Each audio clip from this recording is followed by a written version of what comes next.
we get up out of here, I gotta discuss Alton McCaskill and the Yeah. way I saw him look on the Well Off Media video today, just making a nice move. And it was the running back drill with the two linebackers on the outside, one linebacker, and it happened to be B Grant.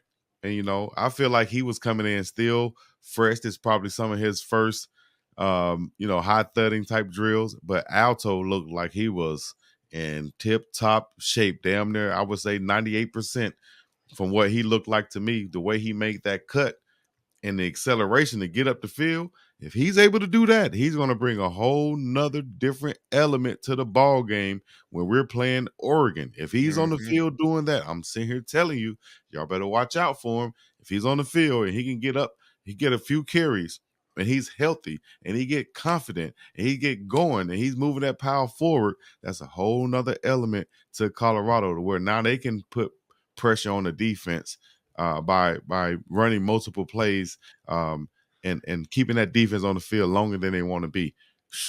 Most That's going to be definitely. big. He's going to be key for this game. The whole running attack will be key for this game for Colorado, I think. Mhm. Mhm.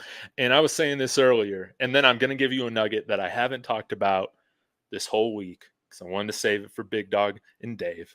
So that's what I'm Yeah, gonna do. But no, the one of the things that really impresses me with Alton McCaskill is his vision, and I think that he has the potential to make up for some of the deficiencies that we've seen with the line right now. Of course, if we get Van Wells back, that's going to be huge and going to be helpful. But I think that we're going to be able to run the ball better with him in the backfield. And then this is just something to look out for. This is what I wanted to my nugget that I wanted to drop. At Kent State, we saw Sean Lewis run a handful of these sets with a couple tight ends, couple running backs, there in the backfield, and keep an eye out for some of these packages where we have possibly Dylan Edwards and Alton out there.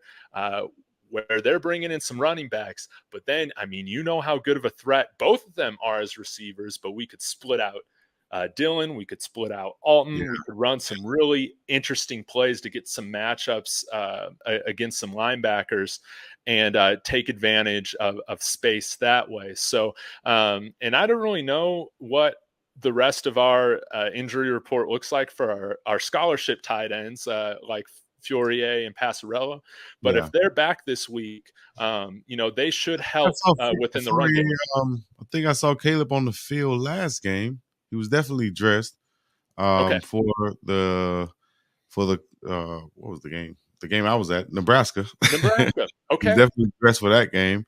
So hopefully we'll see them back full strength at tight end Yeah. group where they can do some two tight end sets and possibly protect Shador Sanders with an extra blocker a lot more rather than using the running back as that extra blocker. You got a tight end now, a bigger body there. Or even Alton McCaskill has proven, when he played at Houston, how good of a pass protector he can be. Yes. So with him coming back once again, and if you get loaded up with the tight ends again, this could change the whole type offensive philosophy in some ways for Colorado. It can give them a whole different dynamic. If we can have a big back like McCaskill back there, y'all watch this. Look out for this now coming this game. If you have a big back like McCaskill back there, and you go with the big Passarello tight end at tight end, then you maybe have Eli there at tight Yep. end. Just another big body as a blocker, right? Or even Caleb Faurier. Mm-hmm. Now you can put some pressure on Oregon by running the ball, like I said, keeping them off the field, keeping Bo Nix off the field, and running down that defense to where in that fourth quarter, where Shador Sanders leads the fourth quarter, he's the best in college football in the fourth quarter in completion percentage, total yards, TDs. He has the most in the fourth quarter. Yeah. If they can get to that point to where it's a tight ball game, or either they just outscoring them in the fourth quarter, or by the time you get to the fourth quarter, Shador Sanders is a closer. So Mm-hmm. that's what I'm looking at. That's the game plan I'm seeing with Alton McCaskill coming back and a healthier tight end group. At any point of the game, we can go five wides, empty sets, and let Shador do your thing. Put the ball in his hands, and you do your thing. Mm-hmm. But that running game is key.